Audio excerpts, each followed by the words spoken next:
I know we, for the most part, we're probably trying to learn everything on these slides, but is there anything we don't really need to pay attention to as much compared to other things, or is it easier to point out what we should know for like this particular, just for Yeah, the so things those are the coming sort of the things I think 1 through what, 7, I know. yeah, we'll talk about today, yeah. Yeah, and then just the nerves mainly, and then those few other things we talked about. The optic chiasm is, you said that's kind of a decusation point. Yeah, we can talk about that briefly here.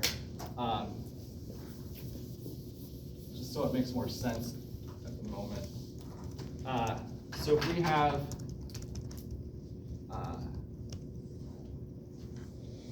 eyes here, right? And then we have nerve cell bodies here, right? We're getting the information from the retina. It's going to come out and it's going to go this way. These nerves from the left and right eyes are going to come together here at this area that we're going to call the optic chiasm, and then it's going to split again as it goes back here to the LGN. Do they stay same side or do they cross? It's dependent on visual field. Oh, interesting. So it's Some if cross, we some have don't. so if we have information coming from, I don't have another color. Right. So there's I don't know. So there's a person standing over here, right? And this light is going to go this way, and it's going to go this way, right? So this will be information from the right visual field is coming into the left here, and so what's going to happen is on this side, this information is going to come through here and stay going this way. This information is going to come and it's going to cross here. Oh, so it's sort of like the left side of the eye on both eyes will stay on the right side eventually, and the right side of the eye, or field, I should say, Yep, the visual field would eventually go to the left. Yep. But it doesn't really matter which eye you're talking about. Yep. Okay. Yep. But this is not pertinent to this Okay, one. It's just good. to help you here, right? So this decusation here, right? This sort of crossing here is what we're seeing right here. I guess to get into what we're looking at, right? But we are responsible for knowing more, just that's where the eye input is coming from. Yeah. Okay.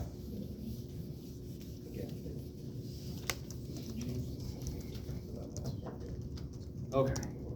With the pituitary, is it anterior then to the optic chiasm? No, it's posterior. So this would be sort of anterior this way, and then posterior, inferior this way. Yeah. Right, because we're looking from behind again. Yeah. Okay. Oh, No, right. this is from front. Oh. This is anterior. So sorry, you're saying the pituitary, where it connects to the pituitary stalk, somehow actually gets, oh, I see, it's below Yeah. the pituitary stalk. So the pituitary gland sort of sits down, right? We're looking up at the brain here at that point, right? So this part here is sort of anterior inferior is where we're looking, right? So if this is here, let's go back to here, right? We are looking essentially this direction, right? We're looking here at it this way, right? So so here's the pons, here's the midbrain, right? This is the direction that we're actually looking this way. So the pituitary, is that, no, never mind, I'm thinking the No. pineal body. So is it, then the other image here, we're looking down this way, right? So it's not a very exact, right? It's sort of at an angle. So we're either looking sort of down in anterior or up in posterior this way. oh, So but this is all the of anterior this, side. all of this is the anterior side. So that we what would be I looking think at. what he was asking is the pituitary sits anteriorly to the optic chiasm, as in, if we're looking from the front, it looks like the pituitary would be in front of the optic chiasm. From here, is that not? No, it's posterior and inferior a little bit. So as we go from here down, we're going both inferiorly and posteriorly, I see. right? Okay. So if you go from, So we are looking at it. if you're going from here, yeah. right? So this is anterior, Mhm. right, and superior, right? And as you come down this way, we're going inferior and posterior. Oh, I see. So can you just point on here where you would see the pituitary roughly? Yeah, so that's up here, right? And then the optic chiasm is is technically, yeah, up there. Up there. Yeah, up. Let me see if I can get a better picture for you. Like a lateral would be nice, but I can't tell. I will put a picture in that just describes that better. Okay. Yeah. Because to me, even at that angle, it seems like if this is our angle we're looking at, and this is anterior and this is posterior, that based on that, it still looks like the pituitary, like if. So as you go down this way, right? Like if this is. The picture is flipped This is this so way, we are right? looking from up. So then, if we look at it from here, the optic chiasm would be here, the pituitary would be here. Okay, which is so it's sort of more on inferior. top as opposed to. Sure. Okay, Yeah. got it. That's a really terrible angle. This picture is like not helpful. Okay, got it. All right. Okay, so I like this image here because it sort of relates then the cranial nerves that we've been talking about to the actual nuclei and where they sort of sit within the actual brainstem here. Okay. Your book, I guess some of these slides here also, goes into a lot of these different classifications, which is all of this, right? So we have 3 different classifications of motor and 3 different classifications of sensory and what they do and blah, blah, blah, blah.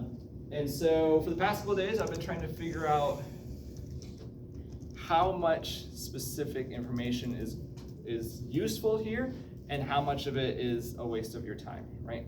And so I think the census that I kind of came to is that I will talk about these, but you don't have to know them specific. The reason I want you to know about them is that if you ever take a neuroscience class, like in med school or in graduate school or any sort of developmental class, right, a developmental genetics class, they're gonna talk about these. And so being able to at least know, I talked about this, right, will help you, I think, within that. But we won't talk about, I guess, the why portion of it, just that they are, right?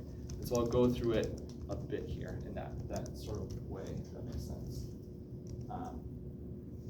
And I'll talk about this in sort of a generalized term as well, right? So we have all these cranial nerves. We have all of these nuclei, right? And in general, we can split them in between sensory and motor nuclei, right? Either nuclei that's going to receive information, right? Like the vestibular cochlear nerve is bringing in sensory information, or motor information that's going out, right? And so when we talked about that, when we talked about the spinal cord, it looks like this, right? So sensory is in blue here in dorsal, and then all of the motor nuclei or the motor sort of signal is coming from ventral here, right? So it has a very sort of, everything dorsal in the spinal cord is sensory, everything ventral is motor, right? And that essentially, that topographic map is how the hindbrain essentially develops as well, right? But because of the way the fourth ventricle is, it ends up being a little bit off of where it was. I'll describe that here, right? So we have the spinal cord here, sensory is dorsal, motor is ventral. When the brainstem starts developing, it looks just like the spinal cord. We have sensory, dorsal, motor, ventral, okay? What's gonna happen is where these arrows are here, that dorsal part is going to fold open, right? So essentially if we had it like this, right, kind of like a book, that dorsal part is gonna fold open and it's gonna be lateral then. Does that make sense? This essentially is going to hinge here like this on this ventral part. This side is also gonna hinge this way, and then we're gonna get this set up, right? So again, blue is sensory. So then our sensory nuclei, our sensory relays are more lateral then, and then our motor is more medial, right? So we took ventral dorsal to make it medial lateral. So They're let's still see. kind of, like it's sort of like dorsal, lateral, and medial. Ventral. Yeah. So, okay. Yeah, absolutely. So that's what this image, this B, C, D, and E, is correlating with this